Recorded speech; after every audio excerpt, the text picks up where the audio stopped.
and to organize programs in the built environment. Thank you. Thank you very much for that. The next is trying to introduce our guest speaker for today. And that will be done by Mr. Maiwa Ogumbe, reading the citation of our guest speaker. Yeah, good evening, everyone. Thank you for this privilege to read our guest speaker citation. Permit me to quickly share my screen.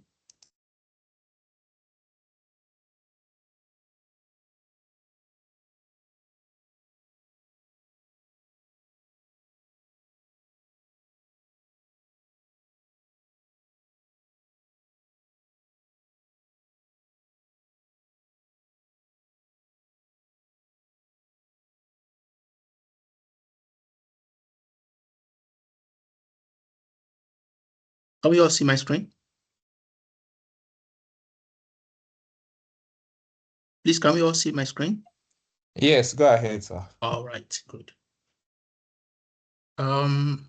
This evening I will be reading the citation for our guest speaker, Dr. Matthew Ikwebe. Please, are we seeing the slide in a full screen?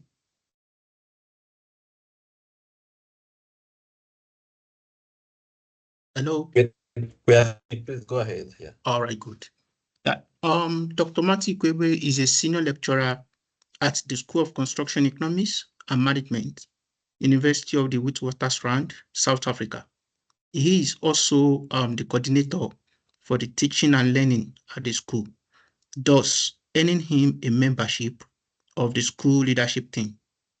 He obtained honors and a master's in quantity surveying from the Federal University of Technology, Akure, Nigeria. And he was awarded his doctorate in construction management from the University of Johannesburg, South Africa. He had his postdoctoral research fellowship at SACHI in sustainable construction management and leadership in the built environment, Faculty of Engineering and Built Environment, University of Johannesburg, South Africa. He has published research in accredited journals, book chapters, and peer-reviewed conferences. To his credit, he has over 100 publications, and he is the lead author of the book titled A Roadmap for the Uptake of Cyber Physical System for Facility Management, published in Routledge, Taylor and Francis, United Kingdom. He is a corporate member of the Nigerian Institute of Quantity Surveyors and the Association of South African Quantity Surveyors. He has won many academic accolades, such as being the best graduating student in his honors class and completing his master's degree with distinction. Also, he is the recipient of the Emerald Top Published Authors affiliated with Sanlik Institution in the year 2023. Thank you. Thank you so much, Mr. Maiwa Ogumbe. Can we now welcome our guest speaker for the day, Dr. Matthew Ikwebe, for his presentation. Thank you very much, sir. We are glad to have you among us. Thank you so much, Dr. Peter Adikunle. I guess I would have to, first of all, show to everyone that I am human by turning on my camera, even though it's for a few minutes. So this is me. Good evening from Johannesburg, and I welcome each and every one of us to this presentation. Let me quickly share my screen.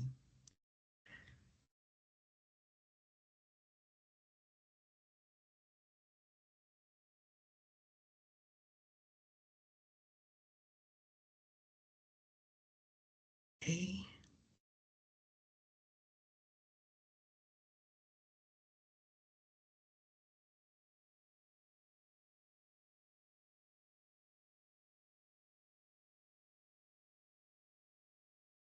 All right, I guess we can all see my screen now. Yes, sir, we can see your screen. Okay, thank you so much. One more time, good evening, everyone. My name is Matthew Kwabe. I'm from the School of Construction Economics and Management at the University of the Witwatersrand in South Africa. I'll be taking us through this presentation titled Cyber Physical Systems Applications in the Built Environment, Bridging the Physical and the Digital Divides. The presentation outline for today will be, there will be an introduction. I shall talk a bit about digital transformation, dwell in on cyber physical systems, and thereafter we shall talk about its application in the built environment. We shall talk about its benefits, and after that we shall conclude.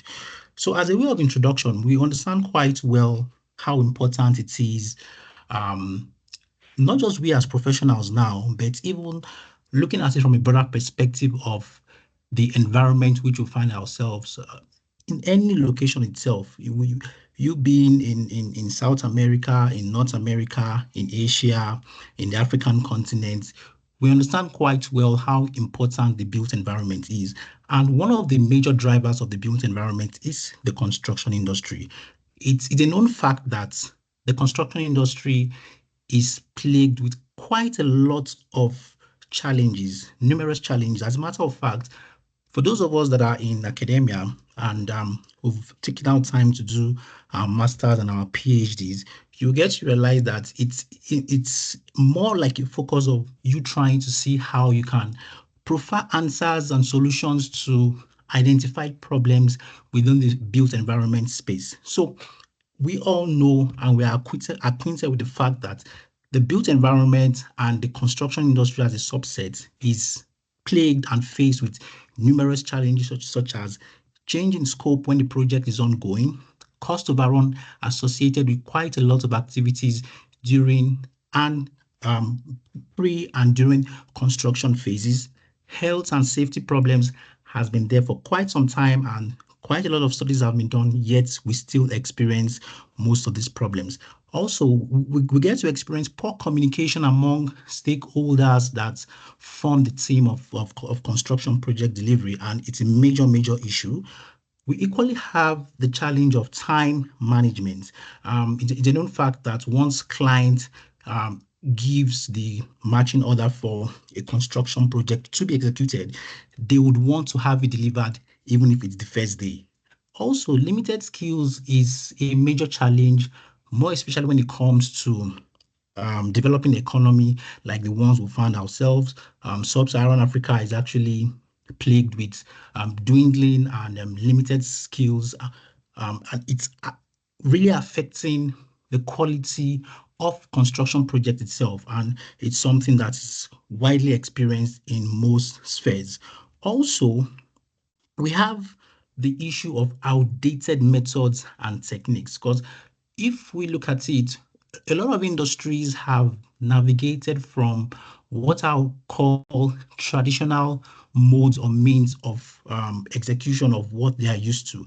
In the construction industry, we're still used to the normal conventional bricks and mortar, and it's been there for ages.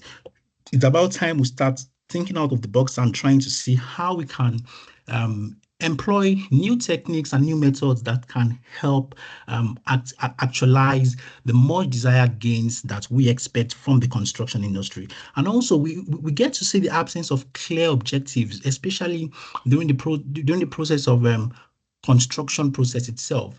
Most times, what was anticipated at the very beginning of the project do not necessarily match up with what we get to experience during the conduct of project delivery. We equally have inadequate risk management, obstructed cash flow. This is a major problem, more especially for those of us that are quantity surveyors, and we get to experience how most of these issues pan out during the process of construction project delivery. Then tendering bottlenecks, then the lack of synergy among stakeholders. We've seen situations whereby as a result of non-alignment of ideas and objectives from the individual stakeholders involved in a project, we get to experience situations whereby whereby different stakeholders tend to have different objectives and thereby culminating into not attaining what is expected for the project at the end of the day. We equally have an aging workforce, which has been pronounced for quite some time. We've seen situations whereby the youths of nowadays, more especially in sub-Saharan African countries, do not necessarily want to come into the realm of being artisans, and it has adversely affected the construction industry terribly. Then also we have issues of supply chain disruption. So all these bottlenecks and challenges which I have highlighted brings us to the notion that there is a need for we to start thinking of how we can provide answers and solutions to most of these problems which we get to experience as an industry. And as stakeholders in the built environment, it is our duty to ensure that we contribute our own quota, more especially for those of us that are within the realm of research, to ensure that we equally strive to see that the construction industry is taken from where it is currently towards where it should be in terms of optimized project delivery, and also seeing that the much desired gains that we intend to put forward as an industry is attained. Having set the ball rolling with the challenges which we get to experience as an industry, it is important to state that over time, we have experienced a shift from the traditional, or let me say conventional ways of doing things, not just as an industry for construction, but in all human endeavors. If you look at industries like aviation, like manufacturing, like banking, you will get to realize that most of these industries have inculcated the habit of trying to jump on recent innovations and recent technological advancement that can help optimize how projects or how services can be delivered. So if we take our minds back to how it all started from the first industrial revolution, where mechanization was introduced as against the manual method of doing things, it's provided an advancement of how human dealings and how human dwellings was moved forward. That took us to the second industrial revolution, where the whole concept of mass production and assembling goods in a more optimized way, and therefore seeing an improvement from what was experienced in the first industrial revolution. The third industrial revolution brought about issues like computation, automation, and that brought a new realm of how things were being done.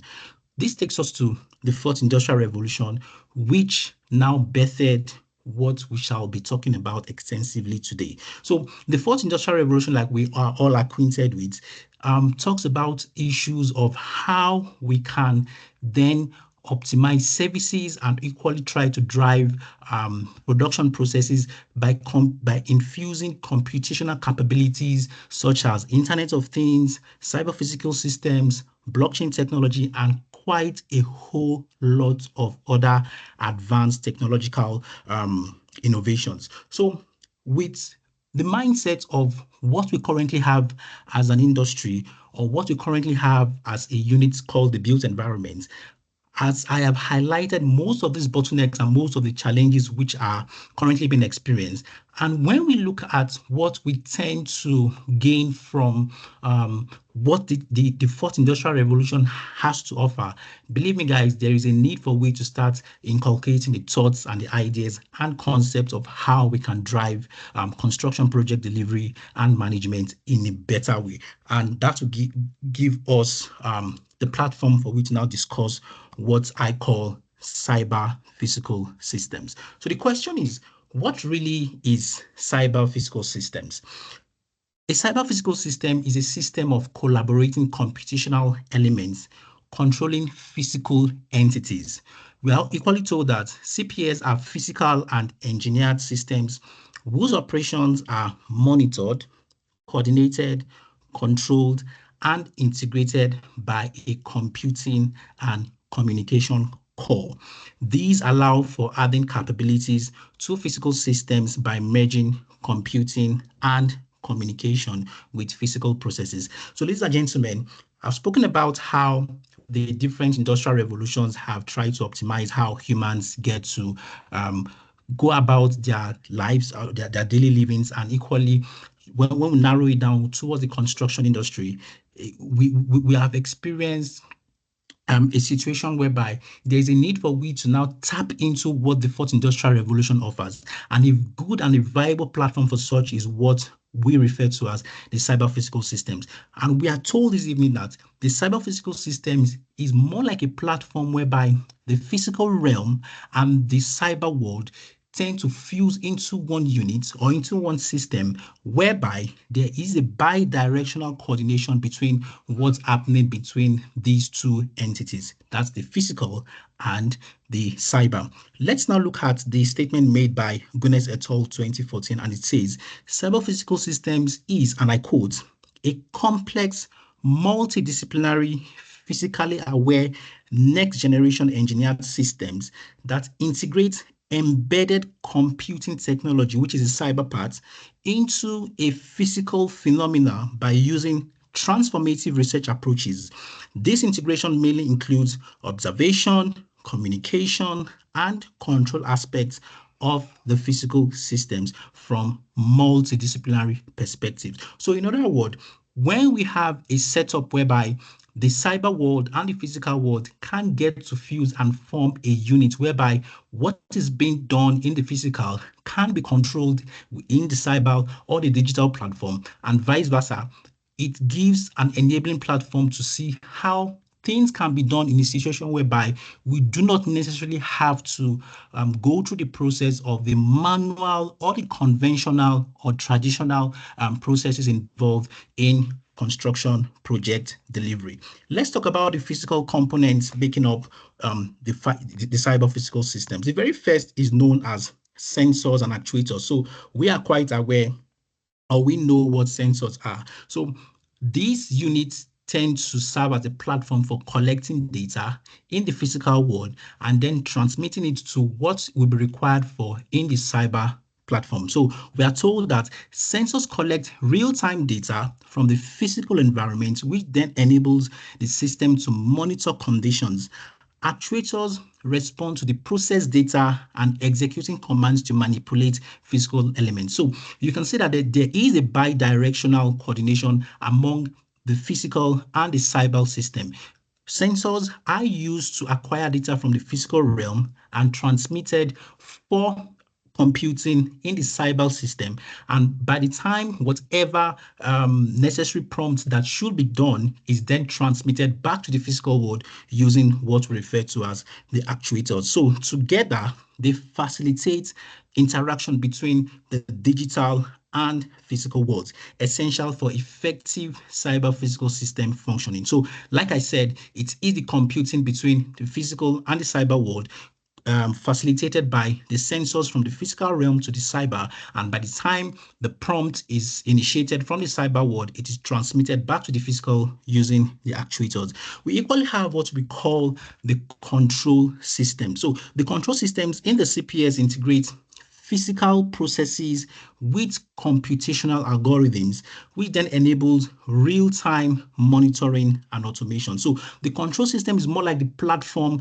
that tries to see how it can knit together and intertwine whatever prompts that will be made or will be fed maybe into the physical or into the cyber, and this is facilitated by computational algorithms. They ensure stability and responsiveness, which then allows for dynamic adjustments based on environmental changes, ultimately enhancing system performance and reliability. That's for the control systems. The next is the communication interface. So like we all know, since there is that constant bi-directional coordination among the physical and the cyber world, communication itself is a major feature in the whole setup of CPS, and therefore communication interface in CPS facilitates the exchange of data between the physical and the digital component.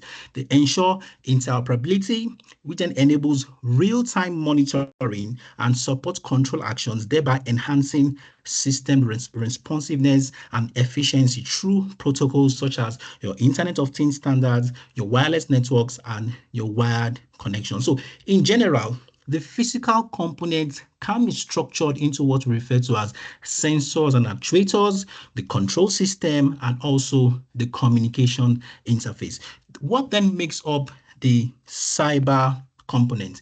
So we are told that the cyber component is first of all made up of the software and algorithm. So we all know how computational machineries work, whereby you have the hardware and you have the software that drives whatever program you are using for your platform. So the cyber physical systems rely heavily on software and algorithms for data processing, decision-making, and control. So remember, whatever information has been extracted from the physical and transmitted to the cyber world, which is then processed and therefore initiated for action to be taken in the cyber realm and transmitted back to the physical world, must be computed and delivered using high-level algorithms and software. These components enable real-time monitoring, adaptive responses, and environmental changes, which then ensures an efficient operation and integration of physical and digital elements. The next is data management. So like we all know, since quite a lot of information will be extracted on the go from the physical world, data management is a key component when it comes to the cyber platform. When you look at most of... Is somebody trying to ask a question? Okay, I'll continue. So since we all know that quite a lot of data will be extracted on the go in real time from the physical realm and transmitted to the cyber platform, data management is a key function, more especially when it comes to the digital platform. So effective data management in cyber physical systems involves the collection, storage, processing, and analysis of data from sensors and other devices used in extracting data from the physical realm.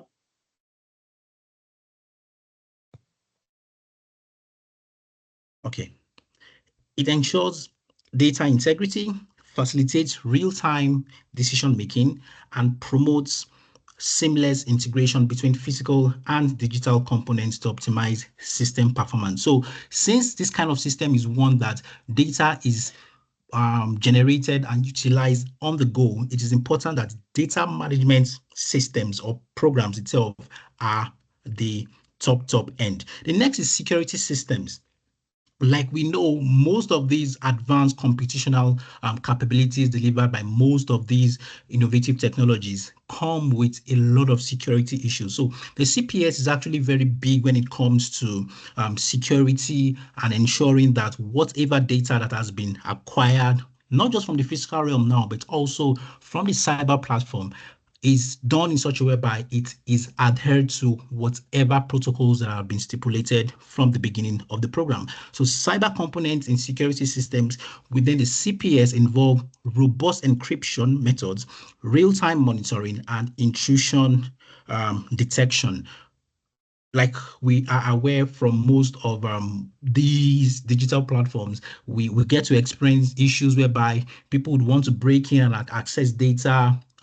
Security breach do get to be experienced more often. Therefore, security system and ensuring a tightly knitted framework whereby you cannot just experience situations whereby encrypted data should be leaked out or should be broken into. Therefore, creating the platform for an enhanced setup that can guarantee optimized security system. So that makes up the cyber component of the cyber physical systems. In general, just to wrap up what the CPS stands for, like we have been told now, it is broken down into the cyber part, the physical part, and therefore coming together to form a fusion known as the cyber physical systems. So from the cyber perspective, you have the computation, the communication, the control that are discrete, logical, and switched. When you come to the physical platform, you have the natural and human-made systems governed by the laws of physics and operating in continuous time. So just like an example would be when you have a construction site whereby construction is ongoing, what you have there is just a typical physical setup. When you have your crane being mounted, if you have your goods or your materials being delivered to site, if you have a worker climbing to a particular height, those are physical activities that will then generate data that will be transferred to the cyber platform. So in general, the CPS is a system in which the cyber and physical setup are tightly integrated at all scales and level. Let's now delve more into our own space known as the built environment. Let's look at the applications of cyber physical systems in the built environment, so to say. In a nutshell, we can say the CPS can be applied in numerous ways from the construction perspective and the built environment itself, whichever way you would want to look at it. Issues like real-time monitoring and control is a very, very fundamental dimension towards how CPS can be applied, more especially for construction sites, whereby as activities are ongoing, there is that real-time monitoring of what is being done, what is being removed, how things are being done, and it helps to facilitate other dimensions of how construction project delivery can be attained. The next is smart construction equipment.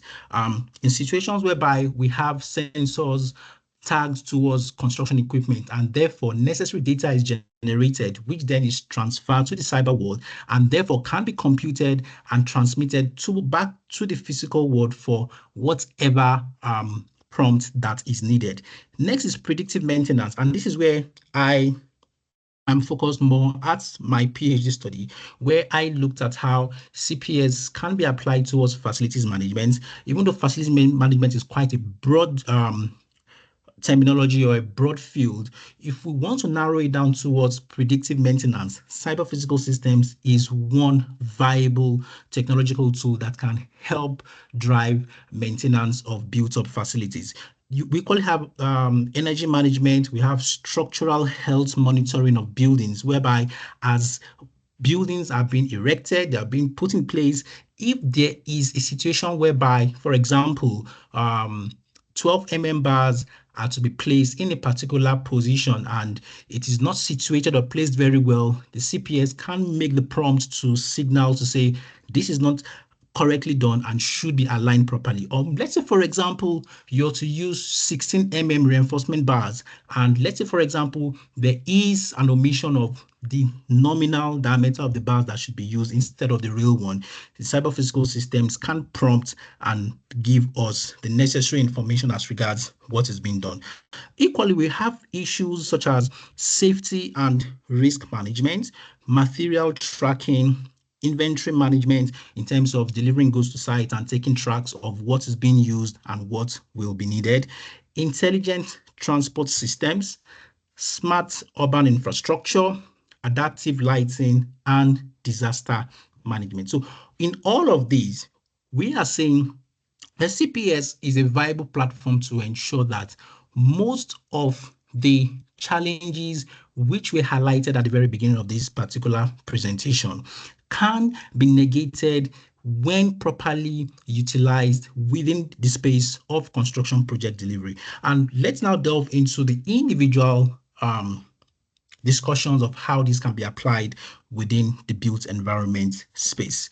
Let's first talk about smart building. So we are quite aware that there's a lot going on now when we talk about smart buildings, having Internet of Things, your sensors, and trying to see how we can optimize and step up how our normal, traditional, or conventional buildings can be utilized in situations whereby we can monitor and track how energy utilizations is done within our buildings, in situations whereby we can optimize and equally situate the different contextual utilization of how our buildings can be used by infusing adaptive and digital innovations, then makes our building smart. So the CPS in itself comes in handy in this case, for example, we can talk about maintenance, like which I spoke about not quite long. And let's say there is that real-time monitoring of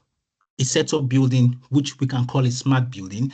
And if there is any situation whereby, let's say lighting bulb is about to go bad or it goes bad, it then reads from the data being acquired from the physical realm. It goes through the whole computation from the cyber world, and it triggers to say there is something going wrong within this particular space or within this particular location, whereby the necessary action will then be taken. So that's a typical example of how the CPS can come in handy in the smart buildings. The smart transportation, in this particular case, within the built environment space, we understand that buildings alone do not just make up what we refer to as the built environment. If you look at your infrastructure project delivery, where you have your highways, your seaports and the likes, when we narrow it down into transportation itself, the CPS can come in handy in things like autonomous vehicles. So we have seen situations whereby people talk about self-driving cars, right? Now that is a typical replication of how the CPS can help optimize transportation systems within our given spaces.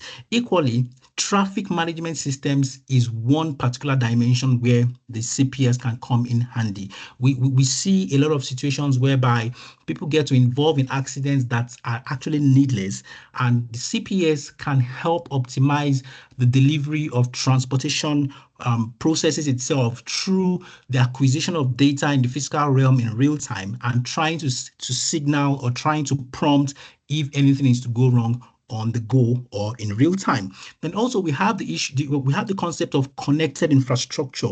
We are told that connected infrastructure in transportation systems enhances real-time data exchange between vehicles and roads, therefore improving traffic management and safety. It facilitates automated vehicle operations, optimizes routes, and reduces congestion, which ultimately helps to promote efficient urban mobility and sustainable transport solutions. So the CPS, when it comes to transportation itself, can be very useful in a whole lot of ways. And we've spoken about autonomous vehicles, we've spoken about traffic management systems, and we now have what we refer to as connected infrastructure. The next point is energy management. So we understand how important energy is in the current world. As a matter of fact, by the time you hear there is an unrest or protest or attacks or war going on in a particular region, more especially if that region is saddled with the responsibility of delivering most of the energy that feeds the entire world, most countries then get to be troubled. In this particular case, cyber physical systems can come in handy in what we refer to as smart grids. So smart grids integrates advanced technologies and communication systems to optimize energy distribution and consumption. They enable real-time monitoring and enhances grid reliability and facilitates the integration of renewable energy sources, which ultimately improves efficiency and sustainability in energy management within the built environment. The next point is renewable energy integration. We're told again that CPS enhances renewable energy integration by optimizing energy generation, its distribution, and consumption. They facilitate real-time data analysis, enabling predictive maintenance and demand response, therefore improving the efficiency and reliability of renewable resources in the built environment. I spoke about maintenance not quite long within the purview of smart buildings or even traditional buildings itself. In this case, it can come in handy when we talk about energy management itself. Then we have the demand response program. In this particular case, this system tries to optimize energy consumption by adjusting users' energy use during peak period and off-peak periods. So in situations whereby the system understands how the utilization of energy is done within a particular realm, it tries to see how it can balance up the utilization of energy both off-peak and during peak periods, and that can come in handy in trying to see how we can optimize energy utilization in the built environment. The next is urban planning. So looking at CPS and viewing from the conjunction of what I'll refer to as digital twin, we can have a situation whereby smart cities can be set up within our built environment spaces, and therefore bringing about an optimization of what we should look forward to when it comes to an optimized built environment, so to say. So the CPS enhances urban planning by integrating real-time data and IoT technologies, enabling smarter resource allocation and efficient infrastructure management. This supports smart city concepts and fostering sustainable living, improve transportation, and enhance citizen engagement while addressing urban challenges. So when you look around most urban centers, more especially in sub-Saharan African countries, we are not quite impressed by what we see. For example, for those of us that live in Joburg, if you go to city centers, we are quite unhappy with the experience we have on a daily basis as a result of what we get to see in our midst. So looking at it from the point of the application of cyber physical systems to help drive what we refer to as smart cities, we can have an optimized and well-delivered and laid out cities through the incorporation of advanced technologies, not just solely relying on the CPS platform, but also infusing other innovative technologies such as your Internet of Things and even your digital twin.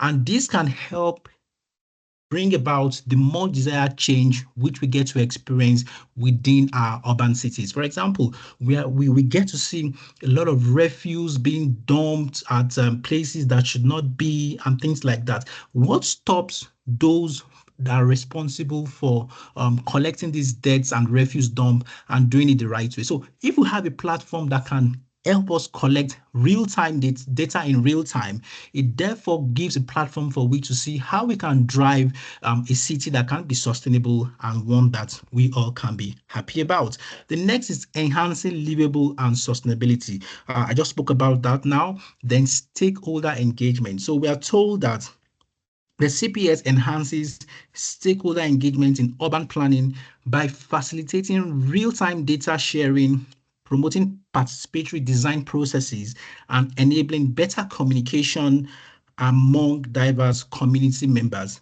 ultimately leading to more inclusive and informed decision-making. So think about it. If we have a system whereby we have our cities tied up and being able to collect real-time data, which is then made to be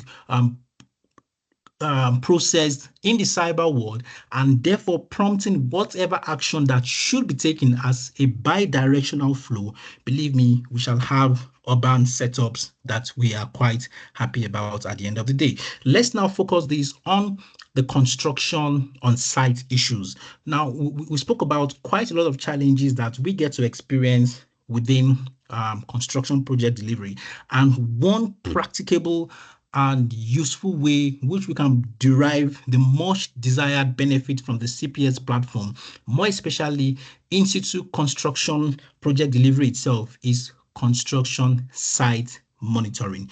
And this can be enabled through the collection of real-time data, which then tries to drive how things should be done efficiently and effectively on site through the bi-directional flow of what's being done in the physical realm and in the cyber realm. So real-time data collection in construction site monitoring enhances decision-making by providing immediate insight into project status, resource allocation, and safety conditions, enabling timely interventions and improving overall efficiency. This integration of CPS optimizes workflows and reduces delays by leveraging continuous feedback from various sensors and devices. So when you have a situation whereby data is collected in real time as work is being done on site, if let's say, for example, there should be a fall of, maybe let's say, the crane or a heavy equipment, as data is being collected in real time, if it is to happen, there will be that prompt to notify whoever should know that what is being done is done wrongly and should be done the right way. This is one of the major benefits of the CPS in construction project delivery in real time. There's also safety monitoring systems is enabled by the CPS because due to data which is being collected in real time, like I said, we can then create a platform that we can get to experience safety issues being tackled head on, and therefore the whole experience of sites accidents on construction sites is totally negated, and therefore we then try to navigate most of these unwholesome experiences which we get to experience on site in terms of site accidents. So this proactive approach facilitates hazard detection, it improves worker safety compliance, and enables immediate response to potential risk, ultimately minimizing accidents and enhancing overall site safety. So like we all know, accidents on site is a major issue which quite a lot of persons have done research on, and we are saying today that the cyber physical system is one of the viable platforms that can help drive the actualization of zero site accidents in construction sites. The next is what I term project planning and management. So for this particular one, we shall look at from the point of project scheduling and resource allocation. Now, in combination with other platforms such as your building information modeling, the CPS can equally help drive how project is structured and scheduled so that it can be delivered timely. We all know how the BIM platform can help facilitate stakeholder collaboration, ensuring that everyone is on the same page in terms of construction project delivery. And with the inculcation of cyber physical systems, most of the benefits that we can experience as a result of the computation of the physical and the cyber world can help drive the enhancements of project scheduling. The next is resource allocation. So those of us that are quantity surveyors understand how important the issue of resource allocation can be when it comes to construction project delivery. Once again, with the combination of other digital platforms, the CPS can equally help provide data in real time as regards how materials are being used on site, what should be ordered at one particular point in time, so that we can experience a situation whereby we do not have to experience delays or try to go through the whole channel of the bottlenecks associated with supply chain management and the likes, therefore bringing about the optimization of resources and materials that are necessary for construction project delivery. So in all we've said so far, what then are the benefits of the application of the cyber physical systems in the built environment space? The very first is time saving, and I will group these particular benefits under what I term improved efficiency. So in terms of the application of CPS for construction project delivery, one thing that is known for sure is the fact that time will be saved as a result of the advanced computational abilities coming from the fusion of the physical and the cyber platforms, and therefore navigating or eliminating the whole concept of manual labor or the whole concept of the traditional modes of project delivery, which we get to experience that is associated with time wasting and the like. So this comes with time savings through the application of these automated systems that is facilitated by the fusion of the physical and the cyber platforms. The next is streamlined workflows. So the CPS enhances construction workflows by integrating real-time data and automation, reducing delays and redundancies.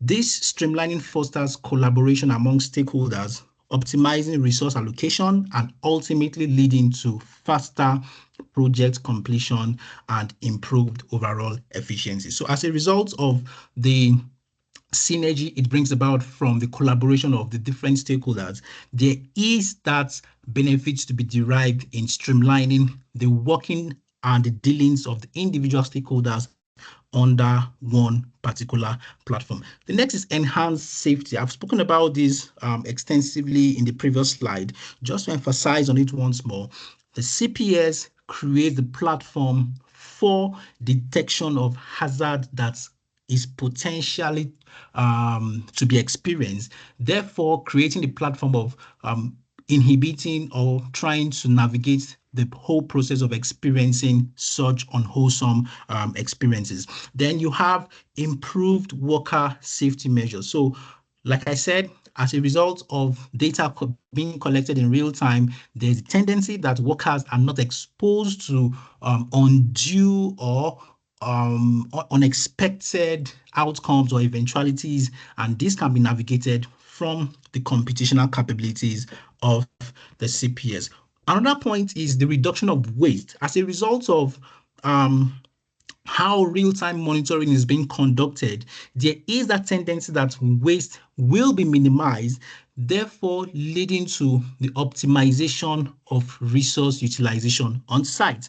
And this is a key feature that comes along with the high-end computational abilities of the cyber physical systems. The benefits are not just there alone. There are also challenges or limitations that can be experienced as a result of the implementation of this advanced computational system. The very first is what I'll term technical challenges. Remember, I've spoken about how the CPS can be used with other digital platforms or can be employed towards the delivery of construction project itself using the traditional or conventional modes. A major and high-end key challenge is the interoperability issues that comes along with the CPS. Remember, you have the physical platform, you have the cyber platform. There must be a synergy among both systems to deliver the goods and the benefits that comes along with the use of CPS. The next is data privacy concerns. So like we all know, most of our digital platforms that tend to acquire data in large numbers, we've experienced situations whereby people try to hack into even our mobile phones. So imagine a construction project that harbors a huge volume of data. We can then get to experience situations whereby data privacy issues can be experienced. And that takes us to what we refer to as cyber security threats. So we all know where the world is headed right now, whereby people just want to break into other people's privacy and see what they're doing. That is equally a major challenge when it comes to the cyber physical systems. The last point will be societal and ethical considerations. So like we all know, more especially within the space of developing economies, we have that feature of not being receptive towards these innovations because we feel, well, we are quite used to what we've known over time. What's then the need for we to go digital, or do we trying to deploy other methods or means which we are not quite sure of? So the issue of public acceptance and trust is still a major concern. And also policy and regulation changes can be a fundamental problem or inhibitor towards the drive of using CPS, more especially in developing economic context. And lastly, equity in access and utilization. So equity in access and usage of CPS in the built environment is challenged by socio-economic disparities, technological literacy, and infrastructure availability. So as a result of most of what will be required as the required platform to help drive the implementation of such systems, which we know quite well, more especially from a developing economic perspective, might not be available to all and sundry, it becomes a challenge for we're referring to the dimension of equity in terms of access and also utilization among stakeholders in the built environment space. And that is a major challenge. So in conclusion, we have talked about how the challenges we experience in the construction industry have led us not yielding the optimized delivery systems that should be experienced in the built environment. And we've spoken about how the revolution of the industrial revolution over time has necessitated the change from the conventional modes and methods of doing things towards what we refer today in the current era as the fourth industrial revolution. And a key component to that is the cyber physical systems, which we spoke about, and we equally highlighted how it can be applied towards the built environment. And we have spoken extensively about how it can help drive the optimization of not just construction processes, but also seeing how built-up facilities can be optimized and enhanced in utilization as a result of these high-end computational capabilities given to us by cyber physical systems. So on that note, I want to say thank you to everyone for making our time to listen to our presentation today, and thank you to the organizers of this wonderful gathering. I say thank you all for giving me the time to share my knowledge with you all. Thank you, everyone.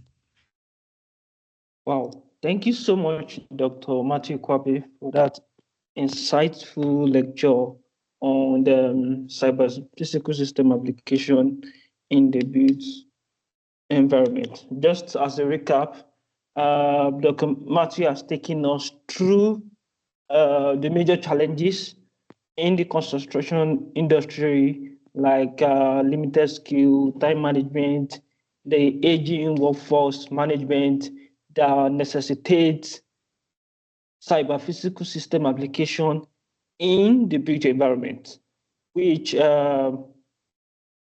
is the margin of margin computing and communication with physical processes. He has also taken us through us understanding the physical component of CPS, your sensors, your actuators, your control system, and the communication interface. Also, application of CPS, real-time monitoring and control, smart construction equipment, predictive maintenance, which he said he majored on for his doctoral studies, energy management, and the likes. We discuss how we can make use of CPS, urban planning, construction sites monitoring, project planning and management, the benefits, which includes improved efficiency, enhanced safety, waste reduction, and also the challenges, which are technical challenges. Once again, thank you so much, Dr. Matthew, for that insightful lecture. So to the house, now Dr. Matthew is ready to take our questions. Any questions for Dr. Matthew Ikwabe? Any questions?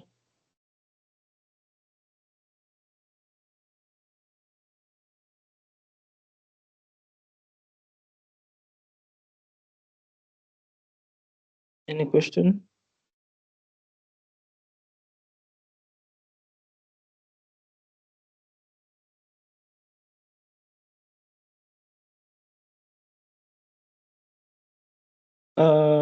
Dr. Fortune, yes. Good evening, Doc. Good evening, Mr. Speaker. I want to thank you for this very insightful presentation. So my question is, how can this CPS be used, applied for facility management? We know that most institutions especially in West Africa, in West African context, we know that if you go to the institutions, you see most of these facilities are already going bad. So how can the CPS be used to help in maintenance of efficient and effective maintenance of facilities in institutions? All right, thanks so much for your question.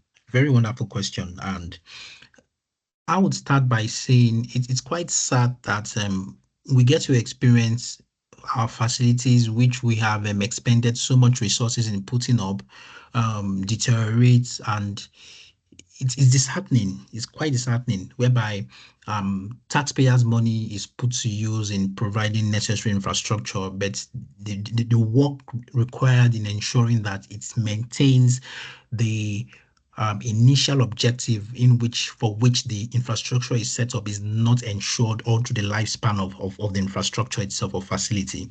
Well, when it comes to facilities management, I think your question is geared towards maintenance, if I'm correct, because from what you have outlined is more of we seeing that we do not experience a degradation or deterioration of our built-up facilities.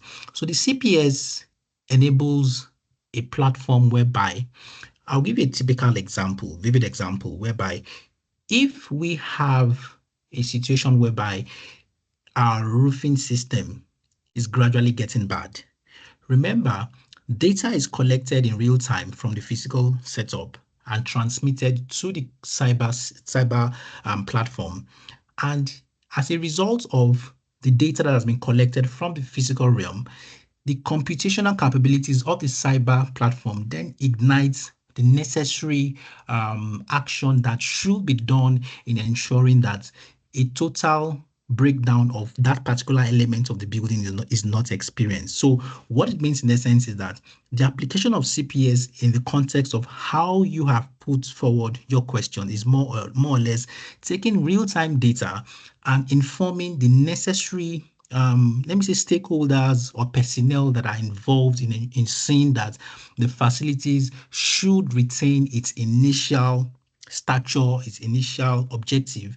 They are prompted on the go so that we do not experience a total breakdown of the particular element of that facility. So in essence, maintenance management is the context in which you've put forward the question, and CPS answers all that through the bi-directional computational capabilities of the system, whereby physical realm happenings is transmitted to the cyber world, and the cyber world then ignites or prompts the need for the corrective measure that should be taken to avoid a total breakdown of the element itself. I hope that answers your question.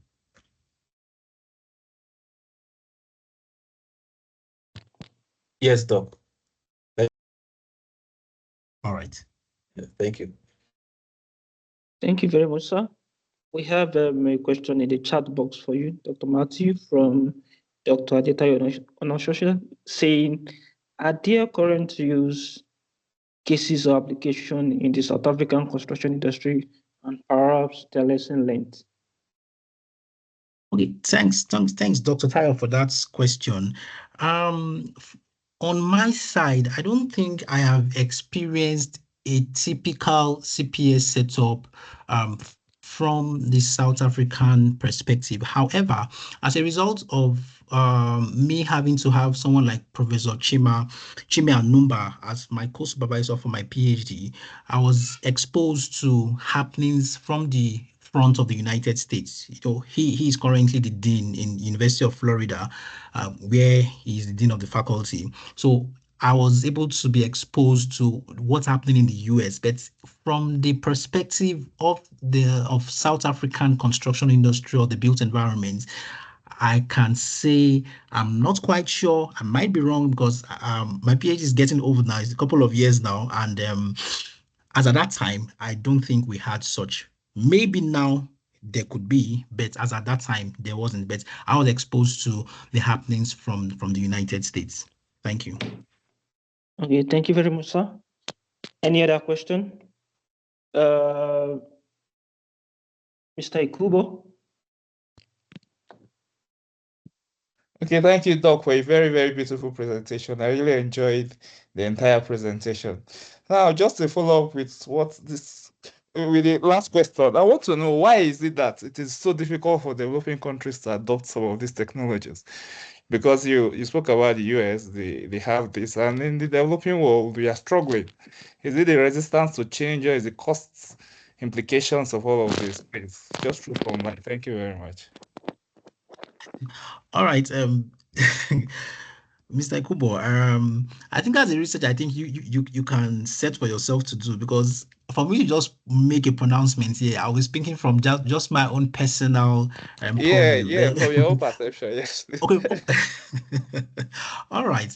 I think the reasons I would say is as a result of the combination of quite a lot of things.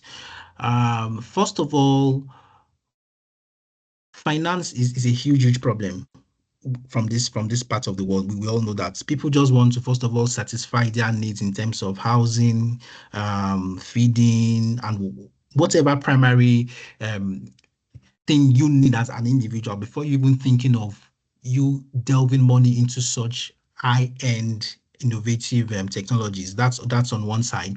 Then we equally have the issue of the technical know-how. People are not yet exposed to most of these things. I'm quite sure that a lot of persons, even prior to this lecture, maybe they might have stumbled on the word somewhere, cyber physical systems, but they didn't really take time to know what is this thing, how does it work, how can it be applied to the built environments and the likes. So technical know-how is equally a major issue when it comes to the developing economy perspective.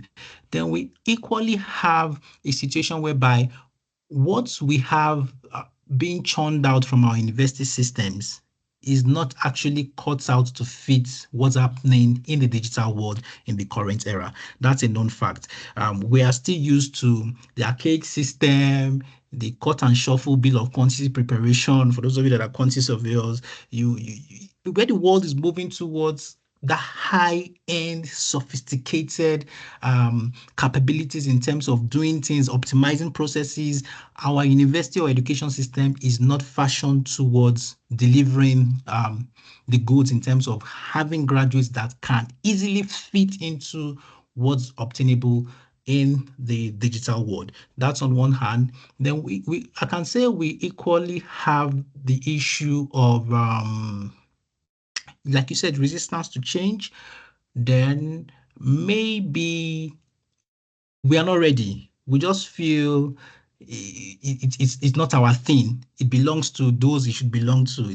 As long as I can do my bill of quantities manually and I am paid, I am fine with such a setup. There are multiple factors that contribute towards the question you've asked, but I can say for sure that it's something I think if you would want to conduct a research, you can embark on it. Thank you so much. Thank you very much, sir. We have a question, another question in the chat box. I think let's say some blessing. It says, how can AI manage CPS in this modern digital world? Okay. So like I said during the course of me delivering the lecture, I spoke about how CPS is equally a platform that collaborates with other technologies. For example, digital twin. In fact, you can't have a digital twin without having a CPS. It's a known fact. So when it comes to AI, like we know, AI is revolutionizing most of the things we see around us, most of the things we do. AI can have its own bit by maybe what should take a couple of minutes to deliver the prompts. AI can maybe optimize it, or also maybe AI can also preempt even before the happening, before acquiring the data from the physical realm and transmitting into the cyber world. Maybe AI can equally tell that as a result of this particular facility not being touched for, let's say, in the last 2 years, and meanwhile, routine maintenance should be done periodically. It could just prompt as a result of acquiring data and trying to make sense out of what has been extracted from the physical realm. So AI is transforming most of the things we do, most of the practices we are involved in, and it can be applicable to this particular setup. Thank you very much. I see another question. It's okay. Someone's hand is up. Blessing.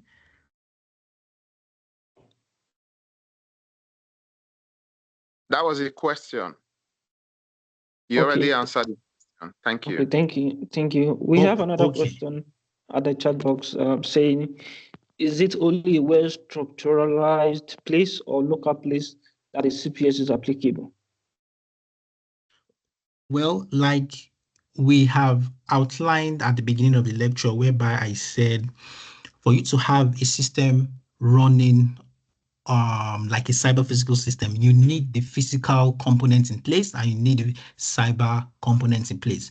So when we spoke about the physical components, we talked about things like your sensors, your actuators. So I want to believe your question is tailored towards, is it a system whereby you have these requirement, that's only where it can run? If I got your question correctly, and I would say absolutely yes. It is only a system that has these set up attributes and facilities or requirements to run a platform such as a CPS. That is the only point where you can run a CPS. Definitely. I hope your question is answered. Thank you very much, Doc, for that answer. I think lastly, just for general knowledge, I would love to ask, sir, you've been talking about digital twin as you were discussing CPS. So what is that unique difference for people that might not understand, confusing digital twin and CPS? What is the difference between digital twin and CPS? Thank you so much for that question. So I made a statement not quite long where I said you can have a CPS without a digital twin, whereby you cannot have a digital twin without a CPS, and I will explain.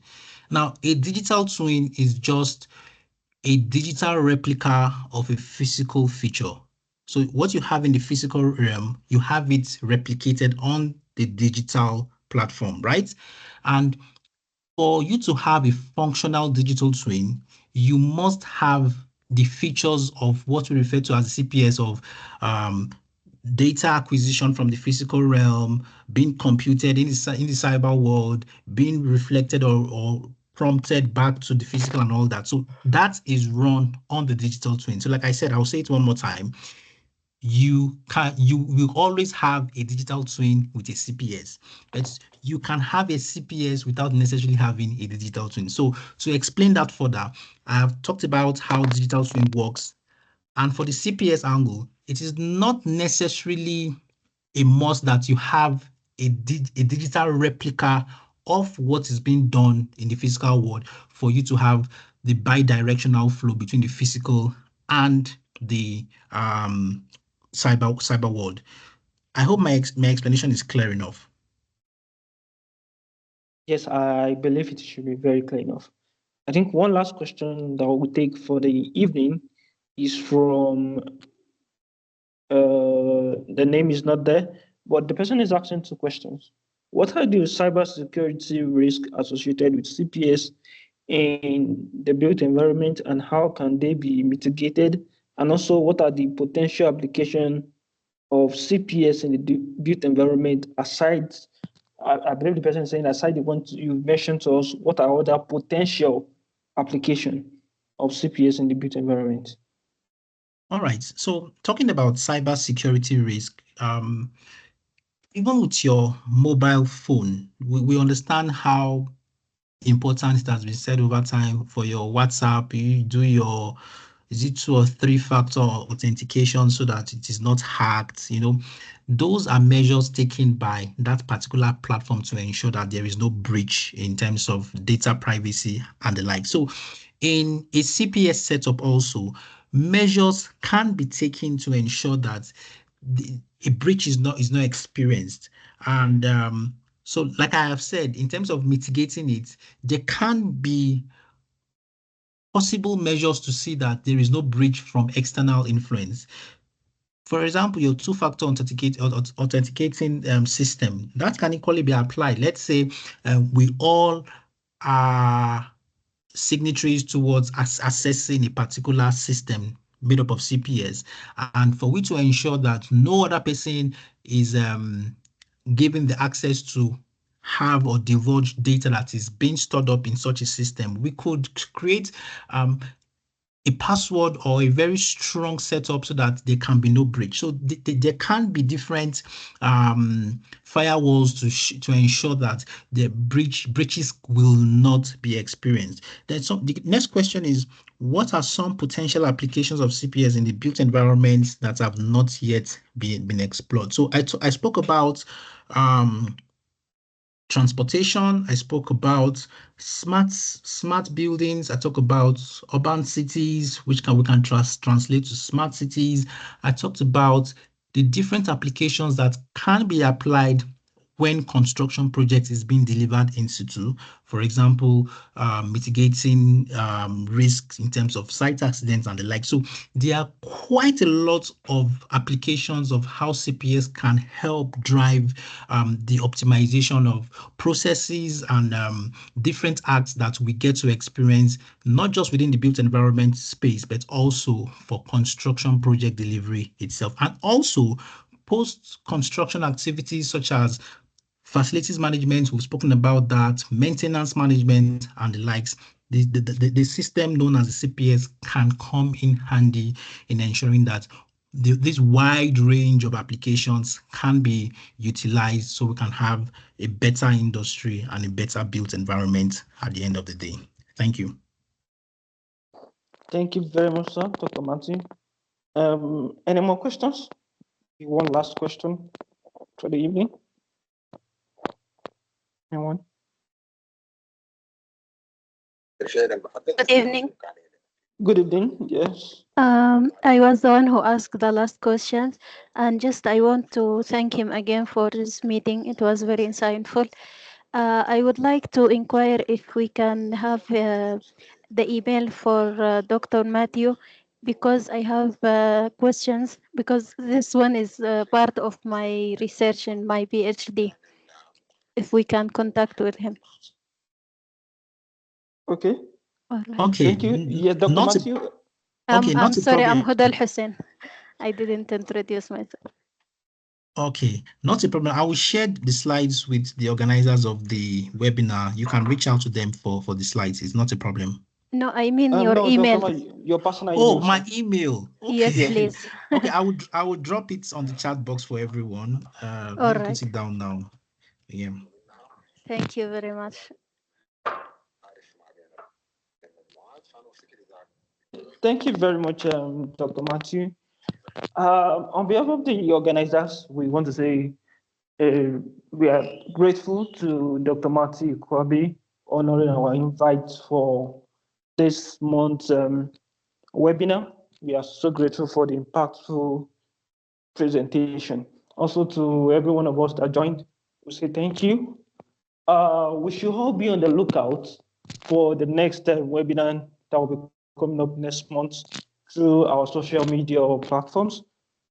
Once again, thank you everyone for joining the webinar this evening. We are grateful to have you. We'll see you next month. Thank you so much, everyone.